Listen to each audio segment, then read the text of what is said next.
किसान भाइयों नमस्कार। पशुओं से अच्छा दुग्ध उत्पादन लेने के लिए हरे चारे की व्यवस्था किस प्रकार करी जाए, इस विषय में जानकारी देने हेतु पशुपालन विशेषज्ञ डॉक्टर देवेंद्र स्वरूप जी हैं, जो आपको आज नेपियर घास के बारे में विस्तार से बताएंगे। डॉक्टर साहब। देखिए किसान भाइयों, चूँकि कृषि और पशुपालन एक दूसरे के पूरक हैं और आज के समय में हमें अगर रसायन मुक्त खेती करना है, प्राकृतिक खेती या हमें जैविक खेती करना है, तो पशुपालन को हमको साथ में लेके चलना पड़ेगा। और पशुपालन से हमको अधिक लाभ मिले, उनके स्वास्थ्य की सुरक्षा रहे, इसके लिए हमें वर्ष भर हरा चारा का प्रबंधन करना चाहिए।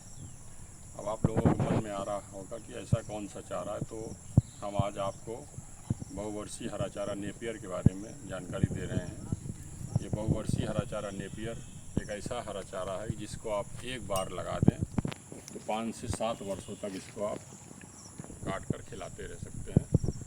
इसमें बहुत ज़्यादा विशेष प्रबंधन की भी आवश्यकता नहीं है। आपको लगाने के लिए मैं थोड़ा सा आपको बता रहा हूँ करके देखिए। ये पुराने पौधे से मैंने काटा हुआ है। इसमें जब आप कटिंग करें तो कम से कम 3 से 4 गांठ होनी चाहिए। जैसे 10 से 12 इंच का आप टुकड़ा काट लीजिए।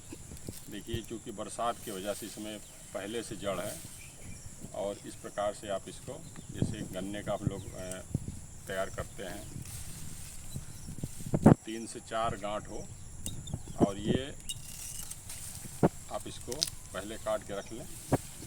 आप चाहें तो एक अच्छे तैयार किए हुए खेत में इसको लिटा कर भी लगा सकते हैं या खड़े भी लगा सकते हैं। दोनों तरीके से इसका रोपण कर सकते हैं। 1 हेक्टेयर में लगभग 10,000 पौधे लगते हैं और इनको लगाने के लिए हमारा प्रयास ये होना चाहिए कि दूरी हम ध्यान दें, कम से कम 1 मीटर या 3 से 3.5 फीट की दूरी हो और पौधे से पौधे की दूरी कम से कम 1 मीटर हो और पंक्ति से पंक्ति की दूरी भी हमको इतनी रखनी चाहिए कि काटने में हमको दिक्कत ना हो। और इसके साथ आप चाहें तो सहफसली खेती के रूप में 3 लाइन आप नेपियर लगा लें। उसके बाद ट्रैक्टर या जुताई के लिए आपका जो भी साधन हो उसके बराबर ज़मीन छोड़कर फिर आप नेपियर लगा लें और बीज के स्थान में आप मौसमी चारा लगा लें। डॉक्टर साहब ये बताइए, ये जो नेपियर है, ये आपका इसकी हाइट कितनी ऊंची तक जाती है? नेपियर घास हमारा, चूँकि हमारा उद्देश्य है इससे हरा चारा लेना, इसको हमको लगाने के बाद 45 से 50 दिन के अंदर कटाई कर लेना है। यदि हम इसकी कटाई विलम्ब से करेंगे तो इसका जो हमारा जो चारा है ये पशुओं को उतना पोषण नहीं दे पाएगा और इसकी बढ़वार ज़्यादा हो जाएगी। यदि हमारे भूमि की उर्वरा शक्ति ठीक ठाक है तो ये कम से कम 12 से 15 फीट तक ऊंचा हो सकता है और अगर आपने कटाई नहीं किया तब तो ये 18 फीट हो जाएगा। लेकिन फिर वो जो हमारा ज़्यादा दिन का चारा होगा उसको हमारे पशु चाव से नहीं खाएंगे। अच्छा, इसको एक बार लगाने के बाद, जैसे मान लीजिए इस बार लगाया गया, इसके बाद इसको कितने समय तक खेत में ये बना रह सकता है? कटिंग कितनी बार ली जा सकती है साल में इसकी?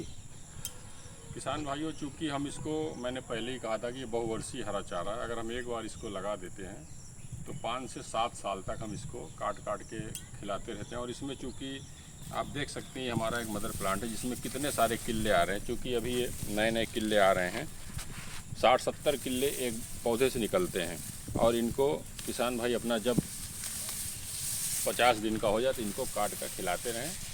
और बीच में ध्यान ये रखना है कि अगर ये ज़्यादा किल्ले हो रहे हैं तो इसमें से हम चाहें तो यहाँ से जड़ से भी पौधे हम निकाल के इसको कहीं भी ट्रांसप्लांट कर सकते हैं।